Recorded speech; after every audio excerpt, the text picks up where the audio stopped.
Hello everyone, আবারও চলে এলাম নতুন একটা মিনি ব্লগ নিয়ে। আশা করি তোমরা সবাই ভালো আছো আর আমিও খুব ভালো আছি। নিশ্চয়ই তোমরা ভিডিওটা দেখে বুঝতেই পেরেছো যে কাজটা কিসের উপর ছিল। হ্যাঁ, আজকে কাজটা ছিল এক থালি সেটের ওপরে।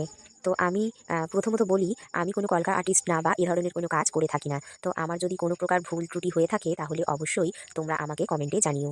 তাহলে পরবর্তীতে হয়তো ভুলটা শুধরে নেব। আর নিজেও অনেক কিছু জানতে পারবো। তো এসব কাজগুলো যখন আমি কিছুটা পারি, তো আমার মনে হয় না কারোর থেকে অর্ডার দিয়ে করিয়ে নিতে। তো আমি যেটুকু পারি সেটুকু দিয়েই কিছুটা চেষ্টা করছি। তো যদি কোনো ভুল ত্রুটি হয়ে থাকে অবশ্যই কিন্তু আমাকে কমেন্টে জানিও। আর হ্যাঁ, ১ম এ থালিটা আমি ভালো করে শিরিষ কাগজ দিয়ে ঘষে নিয়ে তারপর কিছুক্ষণ জলে ভিজিয়ে রাখার পরে সেটা ভালো করে ধুয়ে পরিষ্কার করে নিয়ে সাদা বেস কালার করে নিয়েছিলাম। আর করে নেওয়ার পরেই সেটা লাল রঙে রাঙিয়ে দিয়েছিলাম। আর তারপরেই তো তোমাদের সাথে কথা বলতে, বলতে কলকার কাজ শুরু করে দিয়েছিলাম। তো তোমাদের থালি সেটটা কেমন লেগেছে অবশ্যই কমেন্টে জানিও। আর যেহেতু আমার ফোন ধরার মতো কেউ ছিল না, আমি ফোনটা একটু কাত করে রেখেই ভিডিওটা করার চেষ্টা করেছি। তো তোমাদের সাথে কথা বলতে, বলতে প্রায় আমার কাজটা শেষই হয়ে গেছে।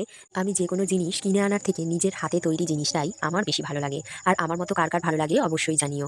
আর দেখো তোমাদের সাথে কথা বলতে, বলতে থালির ফাইনাল লুক দেখিয়ে দিলাম। এটা ছিল থালিটা, এটা ছিল গ্লাস আর এগুলো ছিল বাটি। প্রত্যেকটা কলকার মধ্যে একটু, একটু একই রেখেছিলাম। কারণ তাহলে থালিটা দেখতে আরো সুন্দর লাগবে। তো সে কারণে থালির মতনই ডিজাইন বাটিতে গ্লাসে করে নিয়েছিলাম। আর এটা ছিল আজকের থালিটা। তো তোমরা কে কোথা থেকে দেখছো আমার ভিডিওটা অবশ্যই কমেন্টে জানিও। Thank you.